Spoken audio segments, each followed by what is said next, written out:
o'clock. I want to be respectful of everyone's time so that everybody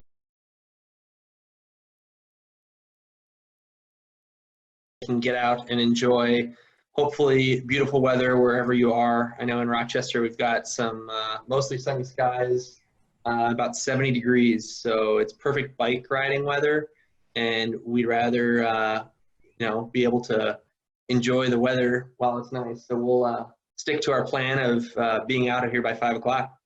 I do want to welcome everyone to Rochester Bike Summit. It's the 4th annual summit that we're hosting in a very different forum, as you can see. I am Matt. I'm from We Bike Rochester, and we are a chapter of Bicycle Alliance of Minnesota. And if you're joining today's call and you're not already a member of We Bike Rochester and Bicycle Alliance of Minnesota, we of course encourage you to be, because you'll hear about some wonderful programming that your membership supports. So we would definitely encourage you to become a member of Bike MN in that way. And everyone's going to be joined as muted, and we'd ask that you stay that way until we can have the discussion at the end of our presentations. Presentations will last about 20 minutes, and then we'll have about 10 minutes of Q&A afterwards. And if you please drop any questions you have in the chat window, we will be able to get to them throughout the question and answer portion of today's presentations. And then I'll try to get to everyone's. And if something comes up that's easier for you to say verbally, please feel free to just say, type something in the chat to let me know that you'd like to just unmute to ask a question. It's totally fine. And I also want to acknowledge that thanks to our sponsors, We Bike Rochester is able to continue this programming. And the sponsors have also been supporting our work in advocacy, education, and ridership to normalize bicycling in the Rochester area. So I just wanted to thank AARP, QBP, Quality Bicycle Products, My Bike Guy, Bicycle Sports, Rochester Cycling, Uptown Pilates, Eric's Bike Board and Ski, Old Abe Coffee Company, Grey Duck Theater and Coffee House, Little Thistle, and Cafe Steam. So thanks to all of our sponsors, and please be sure to support them, especially by biking there and buying goods and services from these sponsors, because they do care about bicycling in Rochester. So with that, I'd like to kind of kick off our presentations for today. First, we'll be hearing from Safe Routes to Schools, and then we'll move on to Bike MN. So from Safe Routes to Schools, I would like to introduce Dani Gardner. She is the Safe Routes to Schools coordinator for Rochester Public Schools, and she'll give us a bit of a presentation, and then we'll follow up with some Q&A for Dani afterwards. All right, with that, Dani, go ahead and take it away. All right, hi everyone. Let me go ahead and share my screen.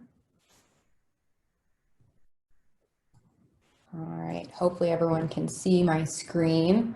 So thank you for joining today. Like Matt said, I'm the Safe Routes to School coordinator for the district, and we're going to be talking a little bit about Safe Routes to School here at Rochester Public Schools. This is a picture from one of our Walk to School Day events, where we had some of the hockey teams come and walk with students. All right, so first I want to start off with what is Safe Routes to School. Safe Routes to School is a movement that is changing communities and making children healthier by getting them to use their own power to get to and from school. Safe Routes encourages increased student physical activity through safe and active transportation. Safe Routes initially began in the late 90s, but pilot projects quickly spread across the country. Now Safe Routes programming can be found virtually everywhere, and Minnesota even has dedicated Safe Routes to School funding. So there are 6 E's to Safe Routes to School. The 6 E's summarize key components of a comprehensive and integrated approach. So there is education, encouragement, engineering, enforcement, evaluation, and overarching these 5 E's is the 6th E, equity. So what do these 6 E's look like in Safe Routes? Oh, I skipped one. Let's start with education. Education programs aim to teach students safe walking and biking behaviors, help improve kids' bike riding abilities, and provide information to families about different transportation options that are available. Some examples of education initiatives on the screen, there is assemblies that can be done, bike rodeos. In Minnesota, we have the Walk Bike Fun curriculum that teaches walking and biking safety. Next is encouragement. This is the fun one. These are encouragement events that help to inspire students and parents to try walking and biking to school. and then can help make active transportation part of the culture of the school community. Some encouragement events include walking school buses, different challenges and contests, and walk and bike to school days. Enforcement is the next E. Enforcement initiatives refer to the techniques or interventions that help deter unsafe behavior.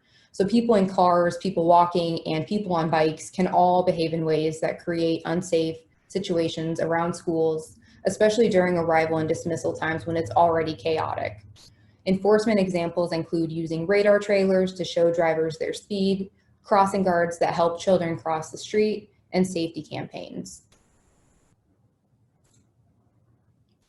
The next E is engineering. Engineering improvements focus on making physical changes to streets and trails to improve walking and biking conditions. They generally aim to reduce vehicle speeds, address conflict points, and provide fully accessible sidewalks and crossings near school.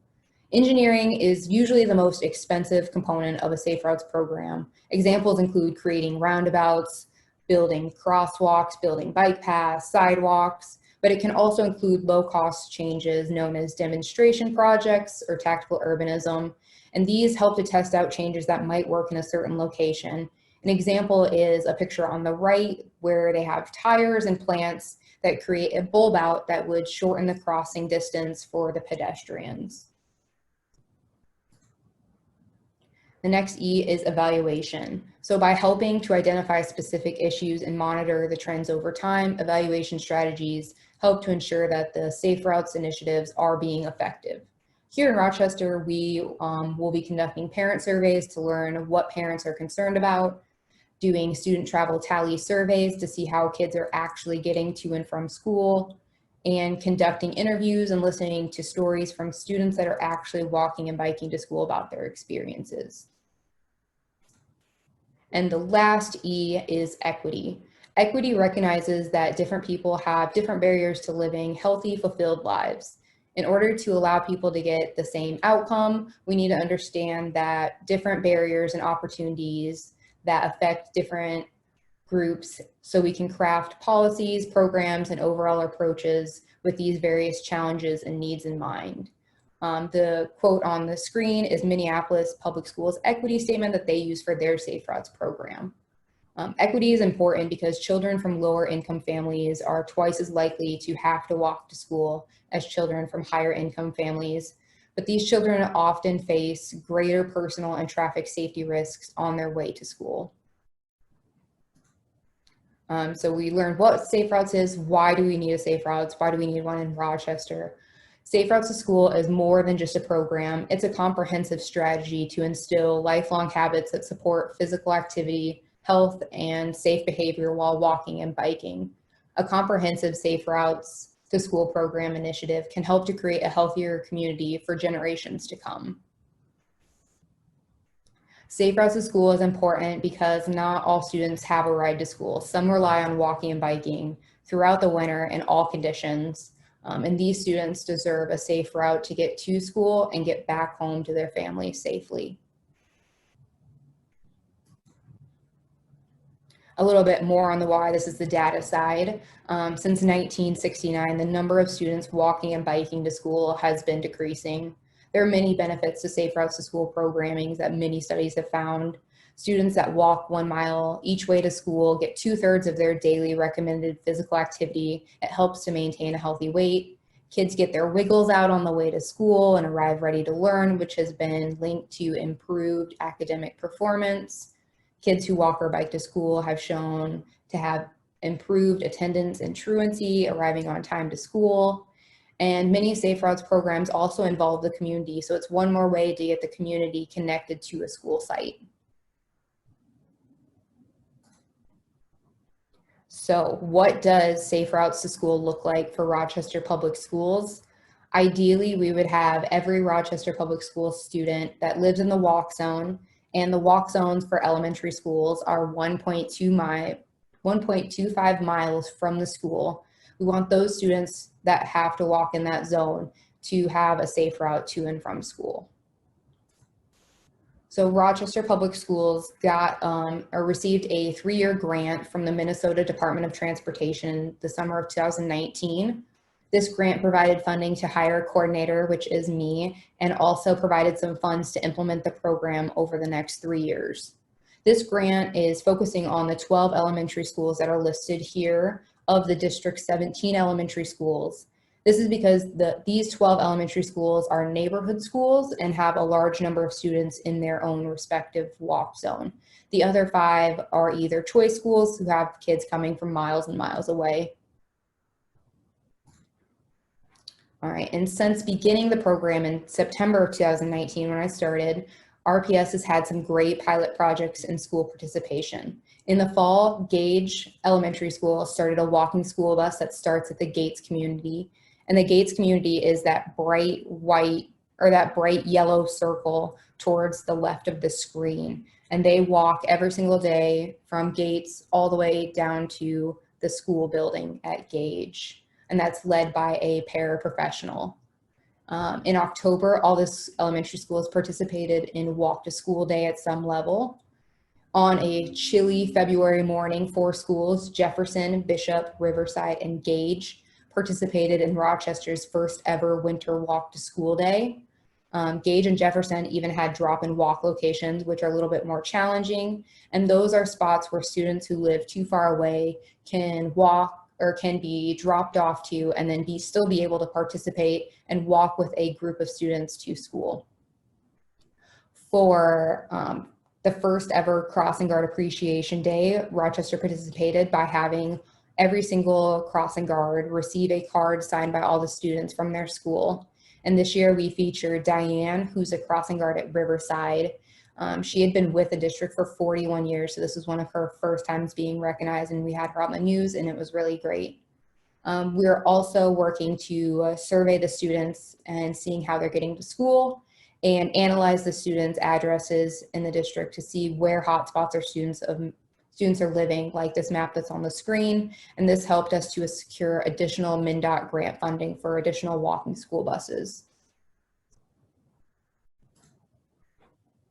So these are the results from the fall 2019 student travel tally survey. The data isn't perfect. We learned that the national survey doesn't quite work perfectly with the Rochester Community and School District, but it does give us a good idea of where the schools are starting. For the district as a whole, roughly 15% of the elementary students that were surveyed in the represented schools are walking or biking to school. 35% are riding the school bus, 46% are being driven in a single family car, and the remainder are either carpooling, taking transit, or selected other. So what's the big deal with these numbers? This is Gibbs. It is the largest of the 12 elementary schools working with the grant. Last year, or this current school year, that's a little bit different at the moment, but for the school year, they had 823 students enrolled. And according to the travel tally survey, 47% of these students were being driven in a single family vehicle. So it equals to about 386 students. So we know that not every single student is going to school alone. Some will have siblings that also attend Gibbs.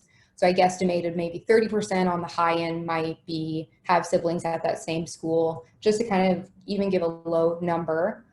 So if we do the math on that, it is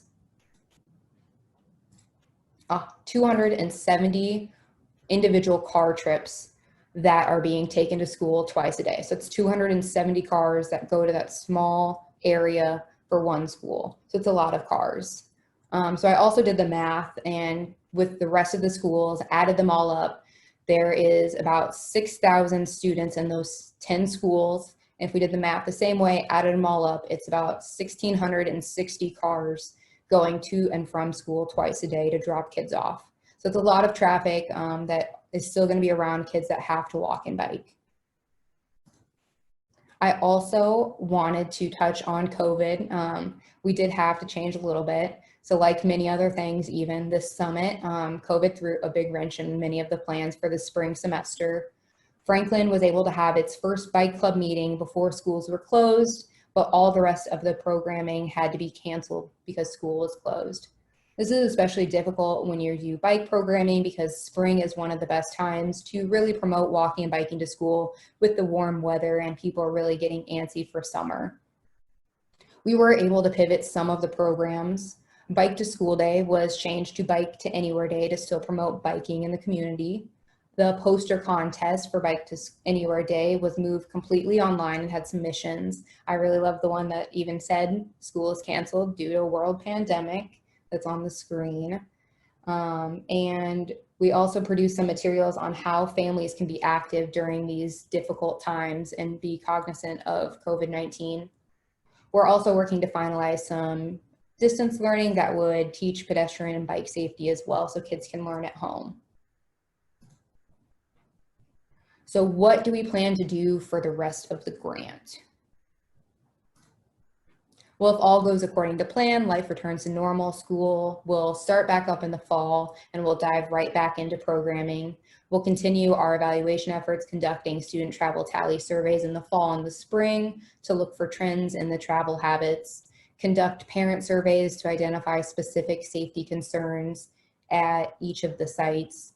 We hope to have all the schools participating in all of the walk and bike to school days each year. For the next school year, we also have funding for 4 additional walking school buses, and we hope that these will be able to continue even after their 1-year grant funding. And finally, we hope to have pedestrian and bike safety curriculum in all of the elementary schools by the end of the grant. A little more broadly on some of the goals. Our big goal for the grant is to increase the number of students walking and biking to school by at least 5%.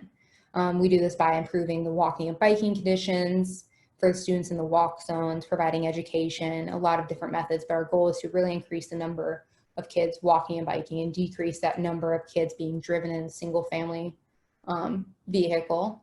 We also hope to conduct walk audits for all of the elementary sites, develop safe routes maps for each school so we can look at the map and see which routes they should be on, which are safer. We hope to start a safe routes committee for the district, which will guide future work. And overall, we want to make sure that all of these programs are sustainable for the years to come, even after the 3-year grant has ended. All right, so I think I've talked at you a lot. I think kids say it best, and we want to listen. We want the kids to walk, but we want to make sure that they enjoy it. This is one of the girls that's talking on the video that I'm going to share. This is Chloe. She is a Gauge Gator, and she walks on the walking school bus to school every day. If I get a ride, I will be so bored, and I got nobody to talk with. Why do you like walking to school every day? Because it's fun. So I think Chloe does say it best. Kids love walking and biking to school. They get to see other things and walk with their friends and come to school. And if they have a walking school bus leader, they get to have that special one-on-one time with that leader. So it's a great way to get kids physically active and have them also have fun. All right, so the big thing is, what can you do as a Rochester citizen? There's a few ways that you can help. If you're a parent of an RPS student, you can walk or bike with them to school. You could also lead a walking school bus from your neighborhood, or you could ask your school to create a Safe Routes to School team that would help to plan Safe Routes programming at your school. If you don't have kids in the district or you're a community member, try to avoid the school zones during school arrival and dismissal times. It gets really chaotic, and if you don't need to be in that around the school at that time, please don't. Also, shovel your sidewalk before you leave for work or before school starts so that students don't have to walk through the snow. Or you could also volunteer to lead a walking school bus from a neighborhood or from a site to a different school. That would help out as well. All right, so that is all that I have. Thanks for taking the time to learn a little bit more about Safe Routes in Rochester. If you have any questions or want to get involved, my contact information is on the page. Also be sure to like our Facebook page to stay connected and see what different things what's going on in the community. You can just search RPS Safe Routes to School. And I will give it back to Matt. Thank you very much, Dani. It's helpful to hear it from the kids directly as well. I did want to comment that I was impressed that no matter the weather, kids are still going to have to get to school. and they needed to get to school safely in the winter when the walk to school day for the public school system occurred. I was wondering, from the Gates community to Gage, just for distance estimate, what is that trip that was taken with the walking school bus from Gates community to Gage? It's just under a mile. So going from Gates down, and they take the side streets to avoid some of the traffic. It's just about, I think, about 0.8 miles that they walk every single day. And so the kids did have to go out of their way in the walking school bus to go on side streets. What was the rationale for having them avoid the most direct route? So it's not necessarily the most direct route. There's kind of two direct routes where you can go all along that route on Gates and cut down by the different community buildings, but you also can go down a block and cut through the side streets. It's a little bit calmer, and it's less crossing of busy streets. Okay, awesome, thank you. One of the, we do have some questions trickling in, so I'll communicate those back to you.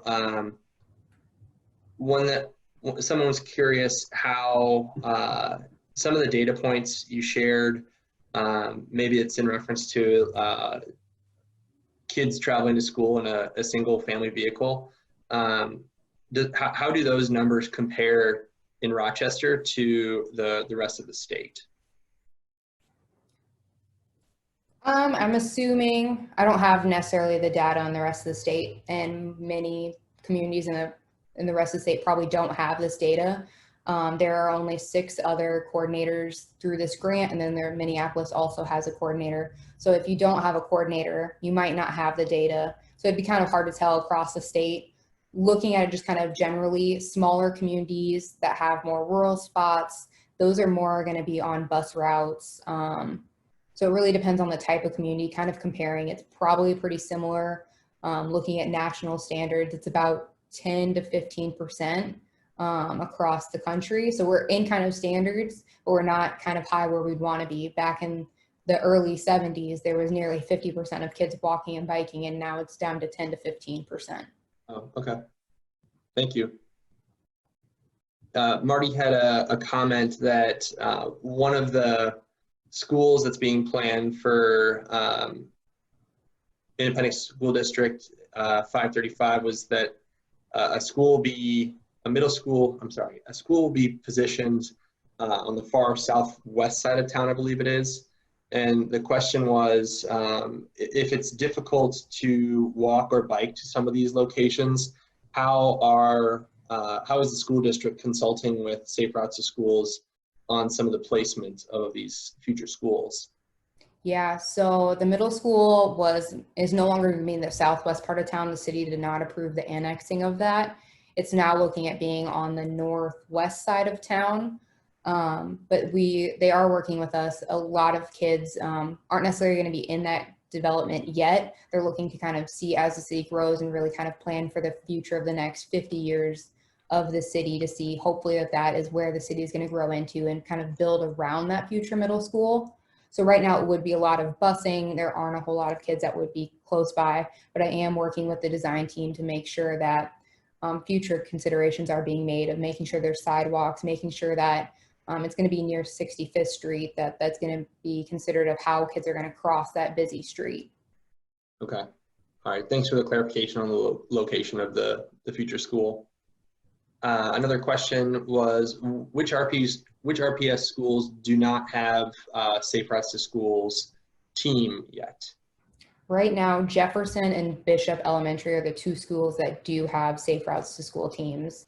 And with COVID, everything's kind of on halt right now. So they're not quite fully established. We're still kind of seeing what works best. They were doing 2 different types of teams to see which is going to be the most effective type of team for the schools.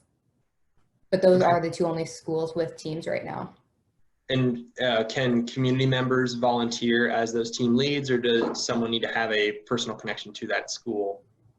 Yeah, community would be able to be involved. They would have to go through the school district's process of being a volunteer and going through background checks just to make sure we have safe people in the schools.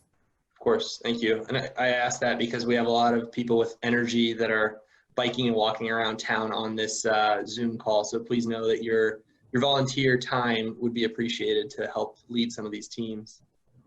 Another comment was from, so structural barriers that are maintained by the city are the only reason that one's daughter has not biked nor walked to school in the last 2 years. And those barriers are Elton Hills Drive and Broadway, as there are not alternative routes. So when youth are being kind of channeled to schools in different ways and encouraged to walk and bike, how often is it that the city consults Safe Routes to Schools or RPS and or RPS in kind of planning school drop-offs and coordination just for transportation needs? Yeah, so the school district really works with the city, especially around the dismissal and arrival times, making sure those school zones are really safe. It's a little bit new for my position. I was just hired in September, so really just starting to get in, working with the city to see if we're really making sure we're focusing in on walking and biking. So that relationship is really in its beginning stages. So we're working to kind of build through that. Elton Hills Drive is a hard one, and as Rochester people know, it's not going to be changed necessarily for the best for walking and biking. But looking hopefully into the future, we can make sure that when roads are going to be changed or build new roads, that they are being thought of for walkers and bikers. Okay, thank you very much, Dani. And then another question from Karen: are there any plans for covered school bike racks for kids, like for her grandson who biked to school every day in the rain or snow and has to leave his bike outside all day? Are there any end-of-trip amenities that are being developed for local schools? Not right now, but we, every year MnDOT has funding. So if it's something that the school is interested in, we can definitely apply for funding or see if it is interested, but that's never really necessarily been brought up as any of the parent concerns before. So the way, if you have some of these like very specific concerns, is let the school know, direct them to me so we can make sure we have them on record. So when we go to apply for grants or when new schools are being built, we can make sure that those are at least getting put out there as options. Okay. And those requests should come from the schools? Is that what you're? They can either go to their school directly if they have a child in a specific school, or just come to me as a Safe Routes coordinator. And while I'm working with the design team, I can make sure it's a concern is heard. Perfect, thank you. And another question was a general question about the feedback about safety concerns from parents. Do you get could you share anecdotally any safety concerns you've been hearing from parents? Yeah, in the fall, I did a couple different parent-teacher conferences and kind of set up booths just to show that Safe Routes is coming to the district. This is what's happening, and just kind of asking parents, like, what do you think about Safe Routes? Like, do you let your kid walk and bike? And it's really the same as a lot of parents throughout the country, that they're worried about drivers speeding, and they're worried about the traffic, and they're worried about that their kid might get kidnapped, or they're worried that they just have a lot of different worries about their kid being safe. So safety is always that big concern of letting their kid walk and bike. So we're going to work on some different methods to kind of improve the safety, but also teach parents that it is okay to let your kid walk and bike in certain conditions if they're ready for it. Okay, thank you. And I skipped over a few comments that were made, Dani, a lot of words of appreciation in the chat box. So thank you very much for the programming that you're initiating in Rochester. And if you could drop in the chat your contact info, just in case anyone has those suggestions, that'd be helpful just so people can copy and paste or click links. Yep, I can drop that in there. Awesome, thank you. All right, with that, I will hand it over to Dorian Grilley from Bike MN. And as I mentioned, We Bike Rochester is a chapter of Bicycle Alliance of Minnesota, also known as Bike MN. And we would encourage anyone who's not a member yet to become a member for many of the reasons that Dorian will share in his presentation. Hi, everyone. And let's see, share my screen.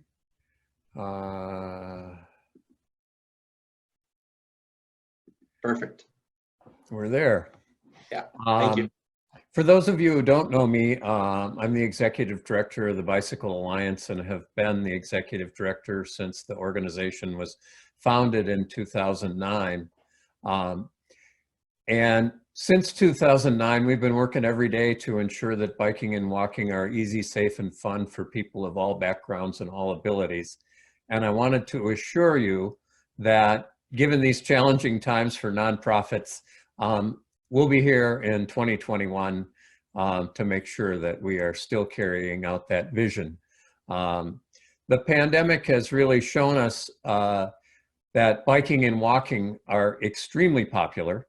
Early on, MnDOT's counters all over the state showed biking and walking, or biking was up 70%. Mostly their counters are on trails.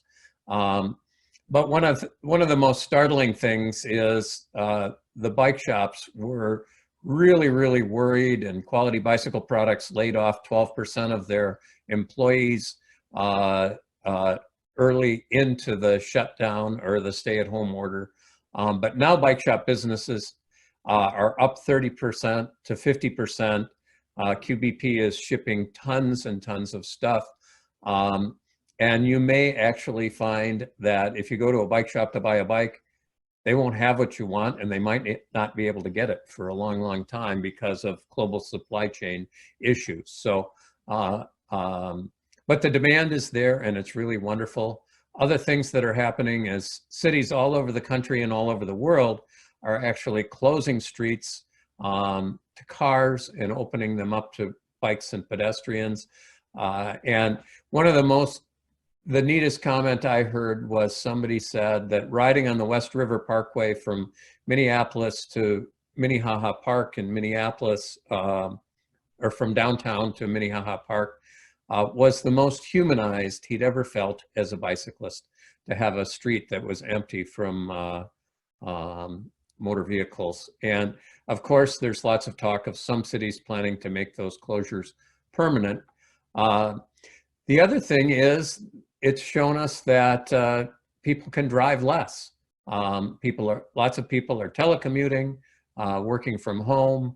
And the black line on this chart is the statewide MnDOT sensors, and the blue line is the metro area sensors. And as you can see, the average traffic, which is at the 0 bar across the top, some days traffic has been down 70%. Looks like it's hanging in there between 30 and 40% most of the time. And for a long time, it was hanging in there between 40 and 50% in the metro area, which is pretty amazing. But we have a long ways to go, because the numbers at the bottom, 59 billion miles per year driven in Minnesota versus 180 million miles ridden by bicycles. So we have a long ways to go to make up even a small portion of that. I think the pandemic has also shown us that biking and walking are truly more important than ever. It's clear that they're important parts of our transportation, greenhouse gas reduction, community and business sustainability strategies, and of course, public health.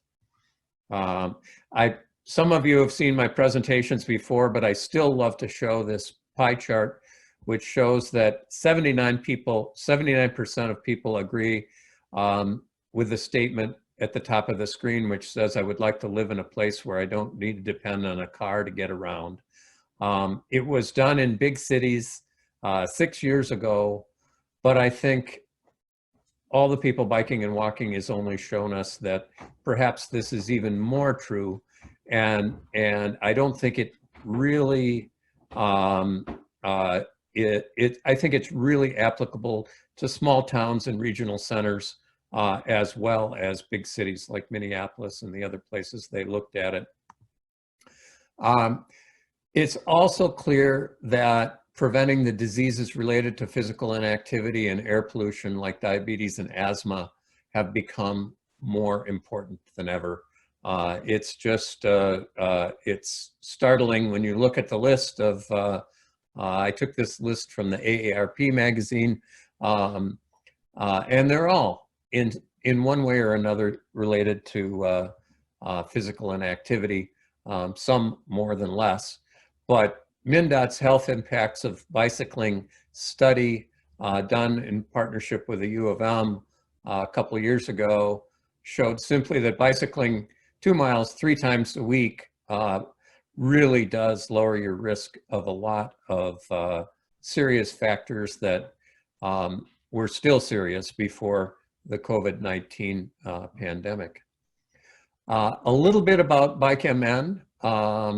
Again, for those of you that aren't familiar, we have 8 full-time staff. Our budget's about $1 million. Our mission is related to education and advocacy. And our biggest partners are the Department of Transportation, who help us fund the implementation and development of the Walk Bike Fun curriculum that the Rochester schools are using. And I also wanted to point out that Walk Bike Fun curriculum originated in Rochester with Olmsted County Public Health and bringing the Florida curriculum as kind of a pilot to test in Olmsted County and the schools in Rochester. So the roots of Walk Bike Fun go all the way back to Rochester, and that many thanks to MnDOT for continuing to fund the implementation of that curriculum. The Minnesota Department of Health and the Statewide Health Improvement Partnership help us with our work statewide, much of it related to Walk Bike Fun, but also much of it related to the fact that the SHIP strategic plan includes the bike-friendly community and walk-friendly and other related strategies as part of an improved expenditure of local SHIP funds. So we partner with many local SHIP coordinators on the bike-friendly community, walk-friendly work, and of course, the education work. And we do work with lots of local governments and have many other partners too. And again, we focus on bike-friendly stuff, safe routes to school, and we do have a network of league cycling instructors that have taken quite a bit of training and can do both adult education and kids. And of course, we do major events. We've partnered with Rochester on some smaller, We Bike Rochester on some smaller events, and certainly stand ready to help should there be interest sometime in doing a bigger event. And the 6th E of equity that Dani mentioned, we try and incorporate equity into everything that we do. So simply said, we make it easier to walk and bike. We protect your right to a safe trip with education and advocacy. And more, we're talking about how we can be greener in how we get around and how biking and walking can contribute to that. If you boil everything down, Bike MN's goals are simply to bike and walk more and get people to drive less and make it safe and easy and fun to do so. Certainly one of the biggest equity reasons that we are focusing on this is that the poorest 20% of our US families pay more than 1/4 of their income to own and operate a car. That, I think, is a startling statistic that we need to make it safe for families that want to have 1 car instead of 2, and use biking and walking as and transit as an alternative. Bike MN also has chapters, and as Matt mentioned, We Bike Rochester is a chapter, and our newest chapters are in Cannon Falls and Thief River Falls.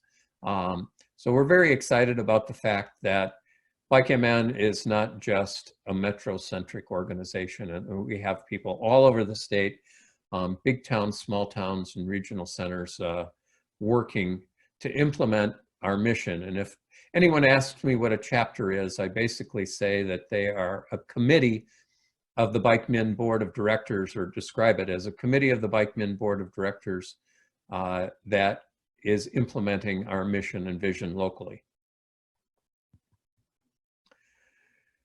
Over the past decade, we've helped dozens work toward a national bike-friendly community ranking from the League of American Bicyclists. And as you can see on the map, that includes Rochester.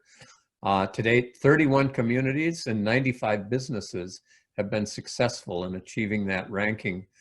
I really think that, again, this is a powerful thing that says this is not something that only the people in Minneapolis care about. It's really important to the quality of life and attractiveness to business and new residents of communities all over the state. And I just wanted to quickly show you a slide that in January, look, the third one from the bottom, Fergus Falls, Minnesota, made the top 10 list for the whole United States. They have a long ways to go to catch up with Tampa and St. Petersburg, who are working together and have 95 bike-friendly businesses together. And their strategy has been to actually have a paid consultant from the Chamber of Commerce who is helping businesses do this all over Tampa and St. Petersburg. And Fergus Falls uses that strategy, but I think one of the funnest ones is Walker, Minnesota, who has the most bike-friendly businesses per capita in the United States, with 8 bike-friendly businesses and less than 1,000 people. And they use the same strategy. Their Chamber of Commerce is paying the application fee, actually, and they have, you know, a half a dozen more businesses interested. So maybe someday Fergus Falls, Minnesota, Walker, Minnesota will also make the top 10 list along with Fergus Falls. I think many of you know one of the things that I'm most proud of is that we have helped bring elementary school bike and walk safety education back to Minnesota. It was missing for 30 years. And it's really, and it was nothing related to the scale that it's happening right now. As you can see, our staff, Michelle Kiefer and CJ Lindor, have trained over 800 teachers. And when school was in session, those teachers were, educators were reaching over 80,000 students a year, which is a pretty impressive number. And I think what I'm really, really excited about is we just recently adapted Walk Bike Fun to be a distance learning curriculum that's can be used by parents and teachers. And it's available on our website in Hmong, Spanish, Somali, and English. It really, I think that's a great milestone. And I would encourage you all to share it with families and friends and teachers and community organizations that represent some of the underserved communities, and English as a second language community, to start using this curriculum. And of course, as I said before, we do events and we still love to do the fun stuff. And I would welcome the opportunity to get more involved with Rochester and We Bike Rochester to do some more event work. So right now, Bike MN has some obviously very serious priorities related to funding and finance. We were successful in getting a Paycheck Protection Program loan, which will cover some of the gaps in our funding, which happened because of the pandemic. And one of those big gaps in our funding is simply that our events, our big events like the St. Paul Classic and Mankato River Ramble, and a couple other, Tour of Saints, brought in about $400,000 in revenue, and we only had about $300,000 in expenses related to that. So $100,000, there's a $100,000 gap in our staff staff wages and benefits budget. And to make that up, right now, the whole Bike MN staff is prepared to work 80% for the second half of the year if things don't change. The great news is that MnDOT and the Department of Health have been wonderful working with us. One of the priorities for this 2-year contract with MnDOT and Safe Routes Walk Bike Fun implementation had been to reach out to priority communities, low-income communities and people of color. And they are, those communities are really stressed and really in survival mode in most places right now. So we aren't able to do that. And MnDOT quickly amended the work plan and said, yes, go ahead and change the curriculum for distance learning. And I also wanted to add that we applied to the Metropolitan Council in the Twin Cities area here to take over the Adult Learn to Ride program that was created by Cycles for Change, the organization that had financial difficulties and closed their doors last year. And the Adult Learn to Ride program would be funded with congestion mitigation, air quality, federal transportation money. And it's something we could think about bringing to Rochester, I think, sometime in the future. And many of you have attended our virtual meetups. We're doing coffee, just policy chats. We're doing lunch and learn kind of things.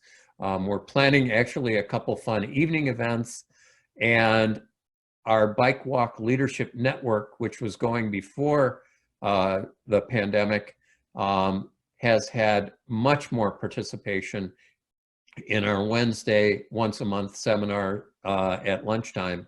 And thank you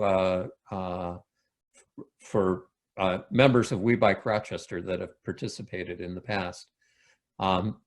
We still haven't said we're not going to do the St. Paul Classic, but I think we're looking, well, we are definitely looking at alternatives of a smaller event or a virtual event, so stay tuned. And I think we're gonna start planning our legislative agenda for 2021. I think there may be some big opportunities in 2021 that we need to start planning right now for. So I wanted to end by chatting a little bit about our advocacy work. And as you know, we've worked with the legislature, the administration, and other partners, including the Minnesota Mayoral Active Transportation Caucus, which your mayor in Rochester, Mayor Norton, is one of the 3 co-chairs, along with the mayor of Walker and the mayor of Richfield, Minnesota, all bike-friendly communities. These partnerships have helped us pass things like the hands-free cell phone law, which passed last year, and the 25-mile-an-hour speed limit as an option for local units of government, which passed last year, and helped us create the state-level Safe Routes to School program and state-level Active Transportation Grant program. I think we have become a trusted voice for lots of people in Minnesota, and we were called upon by Governor Walz's staff when they were drafting the first stay-at-home order. And on your behalf, we advocated for including biking and walking as essential activities and bike shops as essential services, and cited several states that had done that already. So here's a quick list of what happened in 2019. MnDOT does have some general fund money in their base budget to fund Safe Routes to School programming, which potentially could be used to continue the special federal grant programming that Dani is working under right now, if it was increased. But they also put a little bit of money into the Active Transportation Grant program, and I'm not sure whether that actually worked out.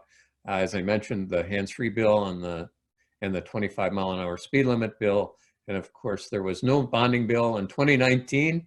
And as of yesterday, there's still no bonding bill in Minnesota, and I'll talk about what might happen during the special session in just a second.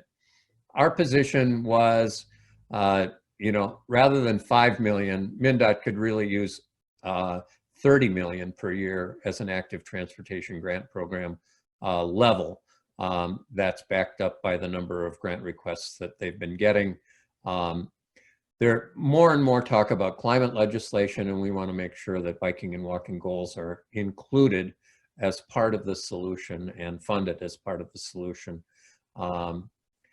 We have some simple policy changes that include things like changing as far to the right as practicable to as far to the right as safe, and allowing cyclists to ride through a right turn lane without turning right, which is technically illegal right now.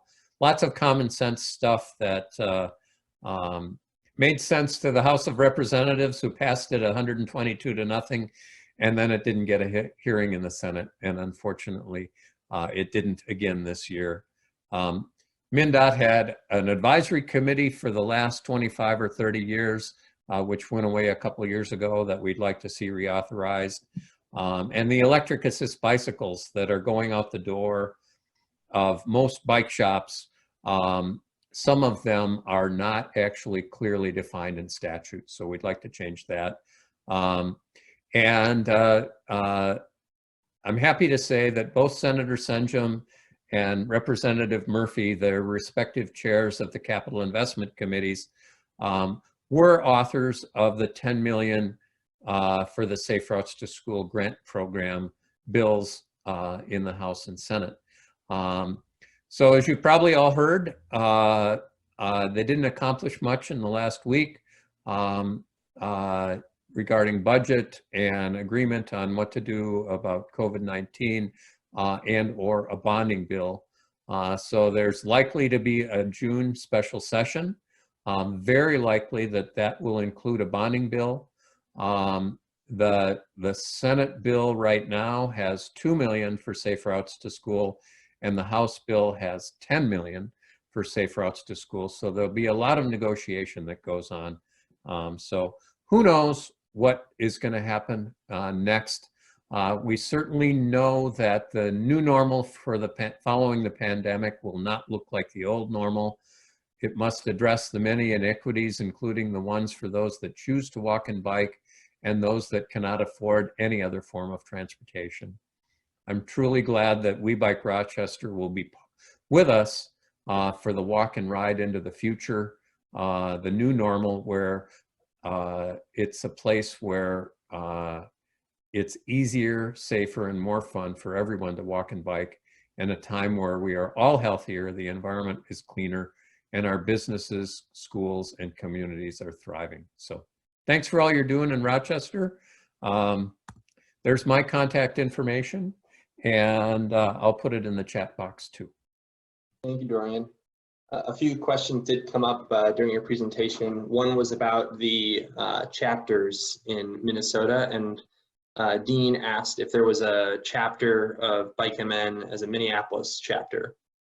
There is not, because there's an organization in Minneapolis called Our Streets Minneapolis. Originally, they started out as the Minneapolis Bicycle Coalition, and then involved or included more walking and more equity focused work. So there is an organization doing that kind of work in Minneapolis. Thank you. And the speed limit, a question came up about the speed limit option for city units. And is that a statewide opportunity for cities to consider 25 mile per hour unless posted otherwise? It is, and it's just a real quick story. Is it started out as just the Class 1 cities of Minneapolis, St. Paul, Rochester, and I believe Duluth had gone to the legislature, and I guess one could say when the libertarians got a hold of it, saying we can't just let Minneapolis and St. Paul and Rochester have that choice. We're going to let everyone have that choice. So the League of Cities would prefer if it was a blanket reduction of the urban speed limit to 25 miles an hour.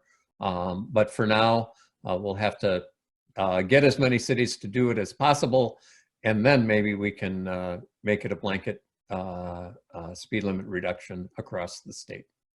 Okay, thank you. there was a question that came through about video of last week's session. Along with this week's session that we're recording, we will likely be able to post these videos for viewing later, whether that be on YouTube or from our Google Drive. We'll communicate that out through an email and our social media channels. We'll be posting these after the last session next week, the 26th. I might add, Matt, Go ahead. that this is another service that we provide to chapters of Bike MN. Bike MN is actually hosting this on our Zoom account. Thanks for letting us borrow that, Dorian. You bet. Angie did make a comment that bikes on the racks at stores are all emptying and not replenishing because of that supply chain break. And so now it's more than ever, education and bike safety are more important than ever. And Angie just said thank you for your words today and the work being done by Bike MN. And We Bike Rochester echoes that, of course. Thank you. Thank you. And I know bike shops are still geared up to repair bikes. So if you can't get a new one, make sure you have your old one tuned up. Absolutely. All right. And tonight at 7 o'clock, I believe CJ is doing a bike maintenance class that we're offering. I think it's a paid subscription that you can join, but it's very affordable. He's doing it for small groups of people, from everything from fix-a-flat to adjusting derailleurs and brakes. Awesome. That'd be very, yeah, if you have a link to that along with your contact information in the chat, yep. That'd be great to include. And Ted, thanks for commenting that Twin Cities Bicycle Trading Post is another option for getting a bike across the state. I have bikes listed in there. I'd really appreciate if someone bought my bikes. I can get my next bike. Thank you very much, Dorian and Dani, for your presentations today. I did want to mention that We Bike Rochester has worked through Bike MN to partner with an app. It's a program put on by an organization called Our Streets, not affiliated with the Minneapolis organization, but Our Streets is a smartphone app that can help make Rochester a safer city for all of us to navigate, no matter one's abilities. It does so because it's a one-stop shop to crowdsource dangerous behavior on roadways, dangerous situations such as parked cars in bike lanes. And so if you're riding in a bike lane and you approach a car or obstruction that's parked in a bike lane, you can snap a picture of that unsafe behavior and upload it very simply in Our Streets app.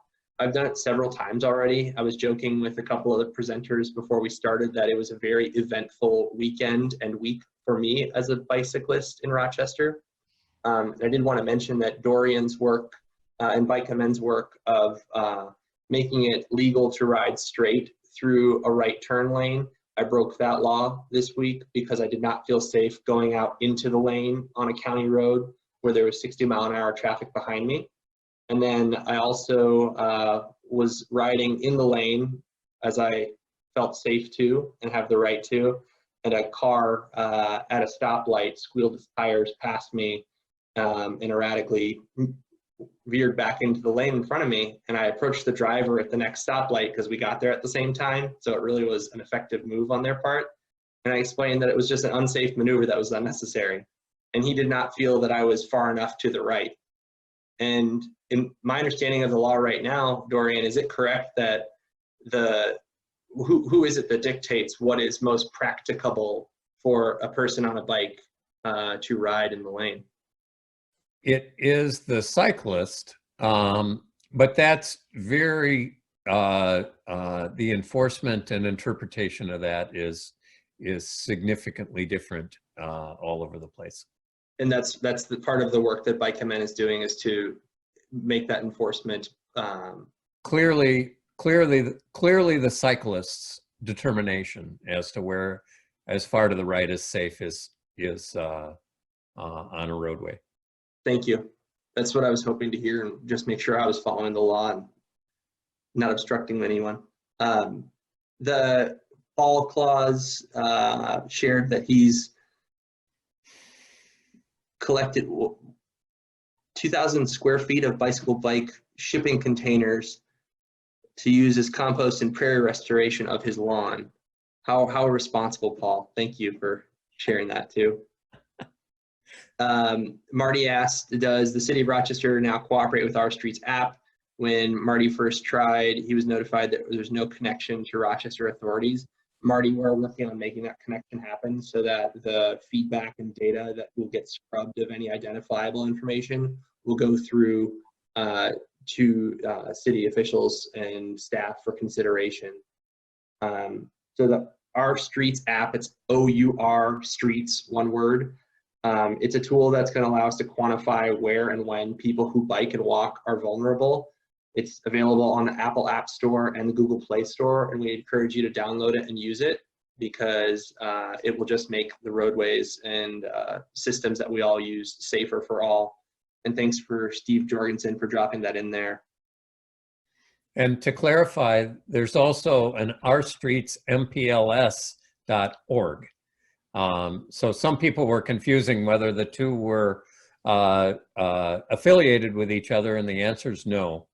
Ourstreets.com is in Washington, D.C. and Maryland. And that's the one you want to visit, ourstreets.com. Thanks for the clarification, Dorian. I also wanted to share a profound thank you with all of the We Bike Rochester board members, including Steve Jorgensen, Aaron Johnson, Barbara Beck, Leah Barbosa, Katie Kushwa, Brett Osby, Carrie Osby, Paul Claus, and also our local Bike MN board member, Tom Steen. They're all the We Bike leadership that helps put on Bike Summit. So we want to thank them very much for their work locally as well as this particular event. So thanks to all of them. And we'd encourage everyone to participate in the Skype conversation tonight and to share a link to a picture of your bike in front of your favorite Rochester COVID-19 imposed curbside restaurant / retailer. So please make sure to get out and ride your bike this evening. This evening through the week into next Tuesday. Share that image of your bike in front of that favorite eatery or retailer for another chance to win some of the fantastic prizes from our very generous and supportive sponsors, as well as from Bike MN.